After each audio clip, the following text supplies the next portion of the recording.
Jesucristo, reinas con poder.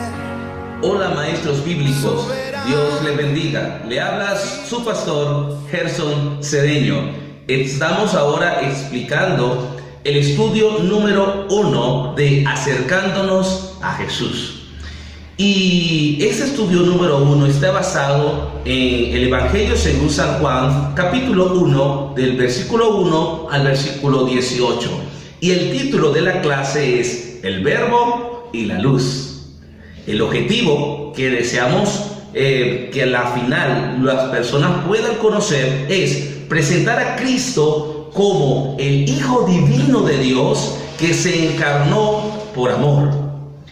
Y vamos a estar estudiando algunas doctrinas. Y la primera doctrina que vamos a querer que usted presente a sus estudiantes es la divinidad de Cristo. Es decir, Cristo es Dios y cuenta con todas sus características y perfecciones. La segunda doctrina que queremos trabajar en este estudio bíblico es la encarnación de Cristo. Es decir, Cristo, siendo Dios, estando en el cielo, definió venir a la tierra, hacerse hombre, 100% hombre, para mostrar su gracia a los seres humanos y proveerles su medio de salvación.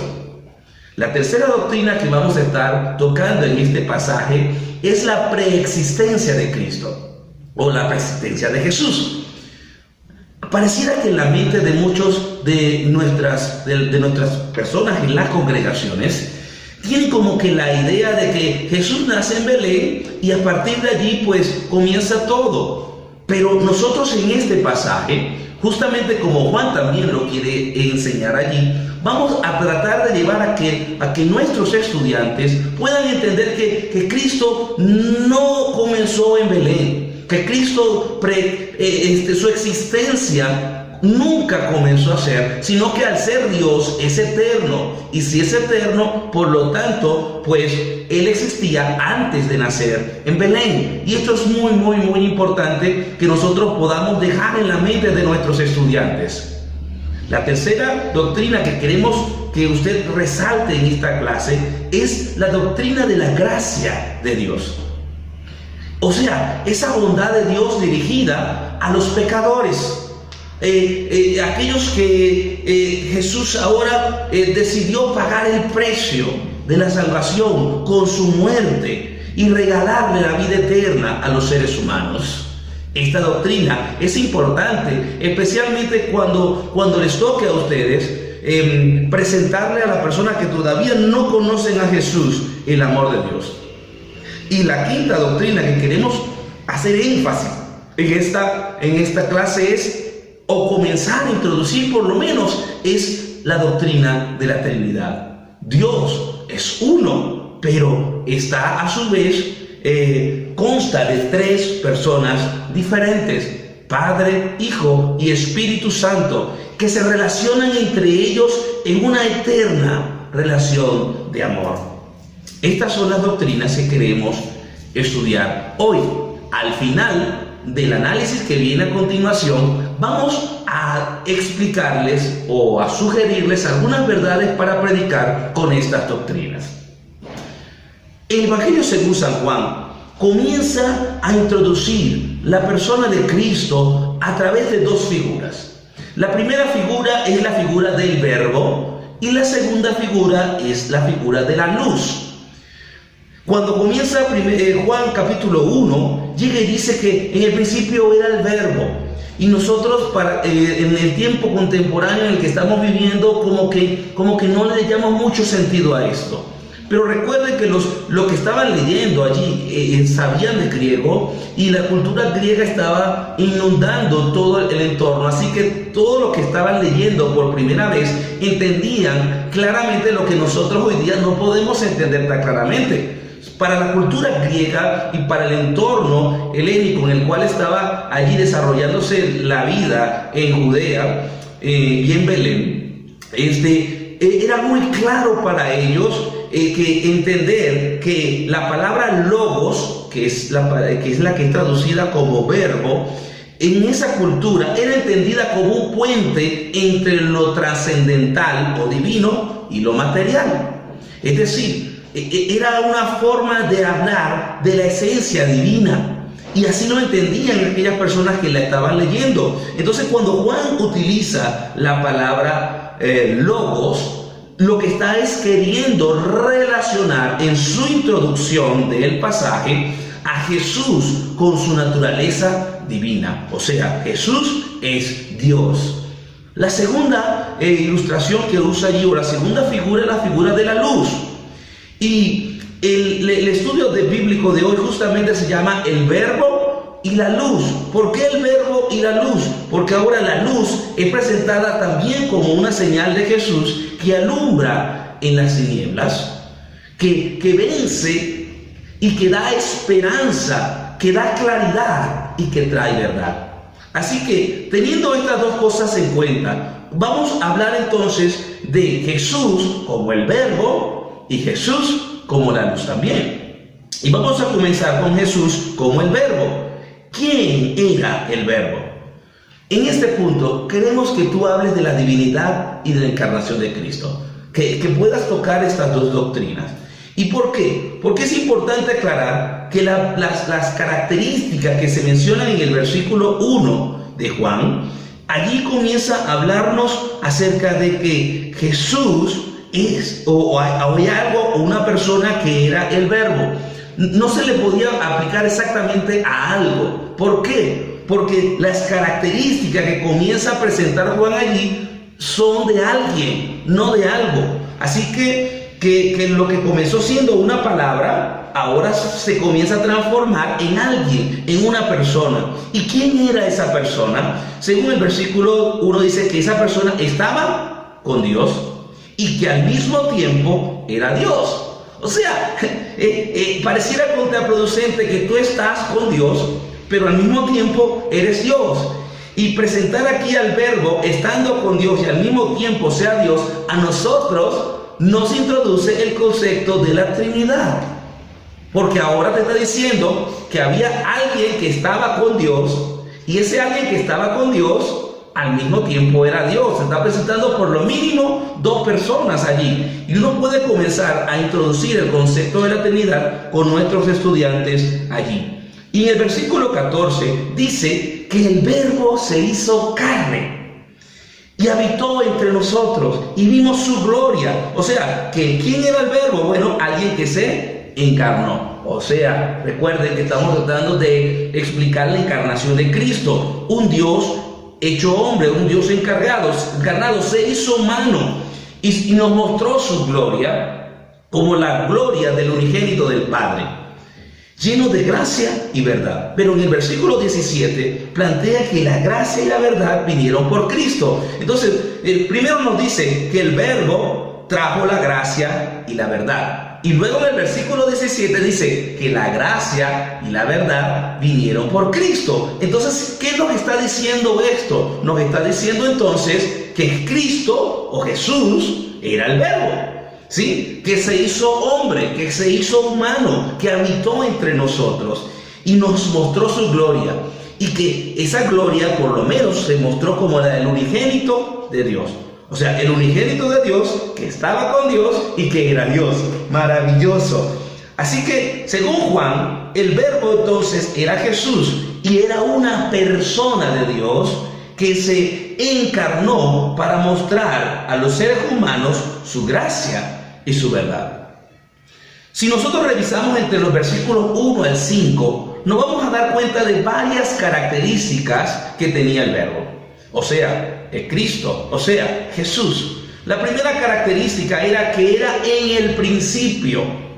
¿Qué significa eso? Que su existencia precedía a su nacimiento aquí en la tierra. Antes de que viniera a la tierra ya existía. Y aquí usted puede tocar lo que explicamos con respecto al concepto de la preexistencia de Dios. En segundo lugar, el verbo era Dios. Era con Dios. ¿Qué significa eso? Que estaba con Dios. Tenía compañerismo con Dios. O sea, si hablamos que Jesús es el verbo, Jesús tenía compañerismo con Dios. Y en el versículo, y el mismo, la tercera característica que nos muestra es que Jesús era Dios. Estaba con Dios, al lado de Dios, pero al mismo tiempo era Dios. Así que nosotros podemos explicar ahora si Jesús, que la misma o el mismo concepto de la divinidad de Cristo, Jesús no es un Dios, Él es Dios y es 100% Dios también. Luego nos dice que era en el principio con Dios. Otra vez nos está diciendo, oye, es Dios, pero no solamente es Dios, sino que estaba con Dios, acompañaba a Dios. Hablemos un poco entonces de la Trinidad en ese punto. Además, esto es interesante, porque dice que todas las cosas por Él fueron hechas. En la mente de muchos de nuestros hermanos de la iglesia, o en la mente de la enseñanza tradicional, se cree entonces que el Padre es el creador de todo. Pero resulta que y se excluye a Cristo como creador de todo. Pero en este pasaje ahora nos dice que Cristo o el Verbo, en Él fueron creadas todas las cosas, por Él fueron hechas. Entonces, si Él estaba en el principio, entonces Él siendo Dios también, junto con el Padre, pues realizaron todas las cosas. Qué lindo, ¿no? También nos dice que en Él estaba la vida y Él era la luz de los hombres. En Cristo estaba la vida. En ese tiempo, cuando Dios dijo, hagamos al hombre a nuestra imagen, conforme a nuestra semejanza, y que agarró y colocó aliento de vida en el ser humano, Cristo colocó aliento de vida en los seres humanos. También dice el versículo 9 que la luz, o sea Jesús, alumbra a los hombres. Y en el versículo 10 dice algo bien interesante. Dice que Jesús, que vendría al mundo, ¿verdad?, ya estaba en el mundo. ¿Qué implica esto? Y aquí está lo maravilloso de este pasaje. Implica que Jesús, Él estaba aún sin estar. Él estaba en la tierra, pero no había nacido. ¿Por qué? Bueno, porque sencillamente volvemos al punto. Jesús es Dios y todas las perfecciones de Dios, su omnipresencia, su omnisciencia, su omnipotencia, se le atribuyen a Él también. Así que Él como Dios está en todas partes al mismo tiempo. Así que usted puede agarrar este pasaje y explicar justamente esta perfección de Jesús, su omnipresencia. Y también dice que Jesús, o sea, la luz, creó el mundo nuevamente, asignando a Jesús la capacidad creadora del universo. Observen entonces cómo con las dos figuras que usa Juan allí, el Verbo y con la luz, en ambos casos dice que Jesús tiene el poder y tuvo la capacidad de crear el universo. Pero esa luz del mundo, ese Jesús que vino a la tierra para alumbrar, dice también allí que fue rechazado. A los suyos vino y los suyos no le recibieron. Pero aquellos que le recibieron, a quienes creen en su nombre, le dio potestad de ser hechos hijos de Dios. En esta parte, tú como maestro de la enseñanza bíblica, tú puedes hacer énfasis en esto y decir, mire, los judíos rechazaron a Jesús, pero aquellos que sí pudieron creer en Él, depositar su fe en Él, pueden tener el derecho de ser hechos hijos de Dios. Así que invita entonces en ese momento a tus estudiantes a que ellos puedan acercarse a Jesús con fe para ser hijos de Dios. Muy lindo, ¿verdad? Y es importante también, en el versículo 17 y el versículo 15, se nombran dos palabras que nosotros vemos pertinente que se pueda explicar en esta clase. Las palabras son dos aspectos que vinieron con Cristo. El primero es la gracia y el segundo es la verdad. Dice que la gracia y la verdad vinieron por Cristo. La gracia.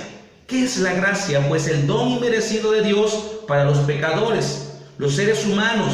Todos somos pecadores, condenados por nuestro pecado a estar en un lugar de tormento. Pero a través de Jesús, por su ministerio, por su sacrificio, viene ahora un nuevo o el único medio posible de salvación. ¡Qué hermoso! Y esto puedes explicarlo allí también. Y lo segundo, que es interesante, que a través de Jesús viene la verdad. Jesús es la verdad y la vida. Y estamos en un mundo donde pareciera que las verdades no son tan verdades. Estamos en un sistema de cosas donde las verdades parecieran ser muy relativas, que lo que es bueno para uno es malo para otro. Pero ahora, a través de Jesús, viene la verdad. Y esa es una verdad que no tiene discusión. Esa es una verdad absoluta. Y es una verdad que no va a cambiar, como el mismo Jesús no cambia, como el mismo eterno es Él. Y el hecho de que Él haya traído esa verdad, su palabra es verdad, su palabra guía nuestra vida. Y nosotros podemos tener absoluta confianza y certeza a que su palabra va a ser fiel y se va a mantener y puede dar entonces una buena guiatura a nuestra vida. Después de haber estudiado todo el pasaje y analizado lo que está allí, hay algunas verdades para predicar que tú puedes utilizar para hablar. Estas verdades no son las únicas, tú puedes usar otras que el Espíritu Santo te muestre. Sin embargo, es una idea de cómo utilizar la doctrina que estamos aprendiendo hoy en este pasaje a la vida y aplicarla a la vida de tus estudiantes.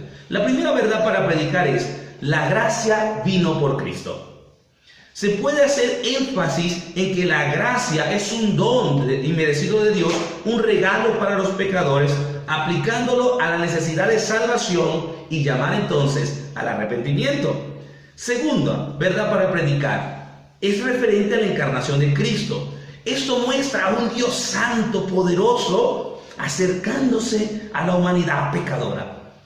Muestra así entonces el amor de Cristo y su interés por los pecadores. Podemos hacer entonces un llamado a creer en su amor y depositar nuestra confianza, pues Él cuida de nosotros y quiere estar con nosotros también.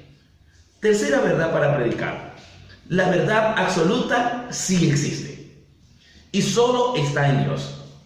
Y a través de ella podemos entender nuestra vida, dándole un sentido eterno a nuestra superflua existencia terrenal. Y cuarta verdad para predicar tiene que ver con la preexistencia de Jesús. Como Dios nos provee un marco, como Él es Dios, nos provee un marco de suprema confianza, ya que podemos confiar que Él, que es eterno y estable, y entonces podemos confiar de que lo que Él dice, que lo que Él promete, va a ser eterno también, porque el tiempo no le puede sujetar. ¡Qué maravilloso! La quinta verdad para predicar: Jesús es la luz que alumbra en las tinieblas. Y como habíamos hablado, las tinieblas podemos decir que son situaciones difíciles, o que son situaciones pecaminosas, o que hasta el mismo Satanás que está tratando de hacer algo con nosotros. Y entonces podemos decirle a la persona: mire, Jesús es la luz en medio de la oscuridad, en medio de esa situación difícil, en medio de esa situación de pecado. Jesús puede darle entonces un sentido y alumbrar y traer esperanza. Y por último, aquellos que creen en Jesús ahora tienen el poder de ser hechos hijos de Dios. Se puede explicarle: mire, hay un nuevo nacimiento en Cristo. Se puede hacer entonces la invitación a las personas a aceptar a Jesús en el nuevo nacimiento. Que Dios me les bendiga. Nos vemos en el segundo estudio.